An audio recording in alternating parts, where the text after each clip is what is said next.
అది వచ్చేసి మనము shillout.america.com మనం ఫ్రీగా డౌన్లోడ్ చేసుకోవచ్చు. దాన్ని ఎడిటింగ్ ఏ విధంగా చేయాలనేసి చాలా వీడియోస్ ట్రై చేస్తాను చూడడానికి, బట్ ఎక్కడ కూడా దానికి కంప్లీట్ గైడ్ అయితే లేదు. బట్ నేనైతే దాని మీద R&D చేసేసి ఏమేమి ఆప్షన్స్ ఉన్నాయి, ఏమేమి ఆప్షన్స్ ఏ విధంగా యూజ్ చేయాలా అవన్నీ కూడా మీకు ట్యూటోరియల్ ఫామ్లో ఇవ్వబోతున్నాను.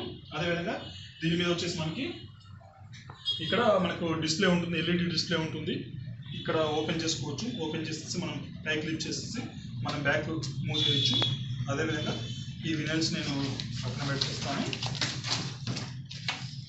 తర్వాత మనకు ఇన్ కేసు మనకు లాంగ్ లెంత్లో మనం తీయాలనుకుంటే కనుక కటింగ్ మనకు రోలర్ కూడా వచ్చింది ఇక్కడ. ఇది అడిషనల్గా ఓన్లీ Cameo 4లోనే ఉంటుంది. Cameo 4లో మనకి ఇక్కడ రోలర్ ఆప్షన్ ఉంటుంది. మనకు వినల్ రోల్ తీసుకునేసి ఇక్కడ పెట్టేస్తే రొటేట్ అవుతూ లోపలికి వెళ్తుంది. ఈ ఆప్షన్ అడిషనల్గా ఉంది ఇక్కడ Cameo 4లో. ఇది మనం చూడొచ్చు.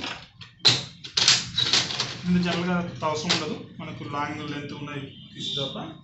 అదేవిధంగా మనకు వచ్చేసి ఇక్కడ బ్లేడ్ హోల్డర్స్ వచ్చేసి మనకి 2 బ్లేడ్ హోల్డర్స్ వస్తాయి.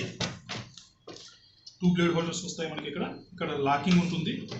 ఈ రెండు ఏవైతే ఉన్నాయో గైడ్స్ ఇవి మనకు మన వినల్ లోపలికి బయటికి మూవ్ చేయడానికి యూజ్ అవుతాయి.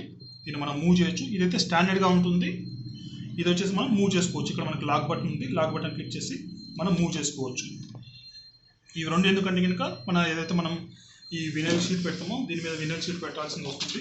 ఈ వినల్ షీట్ పెడతామో దాన్ని లోపలికి బయటికి డ్రాగ్ చేయడానికి యూజ్ అవుతాయి ఈ రోలర్స్ ఏవైతే ఉన్నాయో అది. తర్వాత పోతే కనుక మనకు సింగిల్ బ్లేడ్ వచ్చింది, బట్ ఇక్కడ బ్లేడ్ హోల్డర్స్ 2 ఉన్నాయి. దీన్ని ఏ విధంగా సెట్ చేయాలంటే యాక్చువల్గా ఇది ఆటోమేటిక్ బ్లేడ్.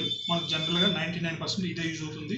ఇది సెకండ్ అడిషనల్గా ఇచ్చారు మనకు. దీనికి జనరల్గా అవసరం ఉండదు, బట్ మీరు దీని గురించి నేర్చుకోవాలనుకుంటే కనుక ఎలా యూజ్ చేయాలనేసి మనకు సాఫ్ట్వేర్లో ఆప్షన్స్ ఉంటాయి, వాటిని చదవాలి. నేను స్టడీ చేస్తాను. స్టడీ చేసిన తర్వాత మీకు కూడా ఆ వీడియోను అప్లోడ్ చేస్తాను నేను. తర్వాత బ్లేడ్ని ఏ విధంగా మనం ఇన్సర్ట్ చేయాలి, బ్లేడ్ని ఏ విధంగా పట్టుకోవాలి. ఇట్లా మనకి ఇక్కడ మెజర్మెంట్స్ కనిపిస్తూ ఉంటాయి. రోలరు దాన్ని తీసుకొచ్చేసి ఇక్కడ పెట్టేసేయాలి. ఇక్కడ పెట్టి ప్రెస్ చేయండి.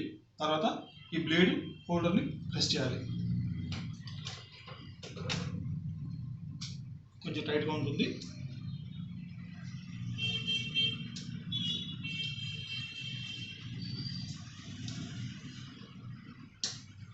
ఇలా ప్రెస్ చేయాలి. అప్పుడే మనకు ఈ బ్లేడ్ని గట్టిగా హోల్డ్ చేసుకుంటుంది.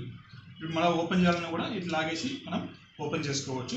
అదేవిధంగా ఇక్కడ ఈ రూలర్ని మనం మూవ్ చేసాలన్నప్పుడు ఇది లాక్ అన్లాక్, ఈ లాక్ చేసేస్తే కనుక మనకి ఏమవుతుందంటే కనుక ఈ వినల్స్ మనం కదపలేము. ఇంకా అన్లాక్ చేసినప్పుడు ఆ వినల్స్ మనం కదపచ్చు.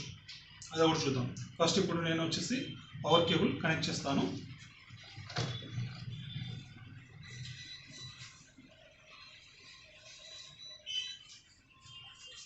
ఇది వచ్చేసి యూఎస్బి కేబుల్ ఇక్కడ పెట్టేయచ్చు మనము.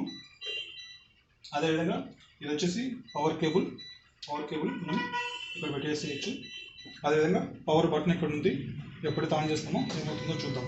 ఆన్ చేయగానే మనకి ఇక్కడ ఈ ఏదైతే బ్లేడ్ ఉందో అది మూవ్ అవ్వడం జరిగింది, వెళ్ళి ఇటువైపు ఆగిపోతుంటుంది. ఇప్పుడు ఏ విధంగా సాఫ్ట్వేర్ని డౌన్లోడ్ చేయాలి అది నేను నెక్స్ట్ వీడియోలో చూపిస్తాను. సాఫ్ట్వేర్ ఏ విధంగా డౌన్లోడ్ చేయాలనేసి. మనకు కావాల్సిన సాఫ్ట్వేర్ ఏంటంటే షిల్లోట్ ఉంటుంది. షిల్లోట్ అనేది ఫ్రీ సాఫ్ట్వేర్. దాన్ని అప్గ్రేడ్ కూడా చేసుకోవచ్చు మనము. దాన్ని ఏ విధంగా దాని ఆప్షన్స్ ఏమున్నాయి, బేసిక్ ఆప్షన్స్ ఏ విధంగా ఇవాళ చూస్తాము. అదేవిధంగా ఒక టీషర్ట్ ప్రింట్ ఏ విధంగా తీయాలా, ఏ విధంగా పీల్ చేయాలి, ఏ విధంగా దీన్ని ఇన్సర్ట్ చేయాలి అది కూడా చూపిస్తాను. స్టాప్ చేసి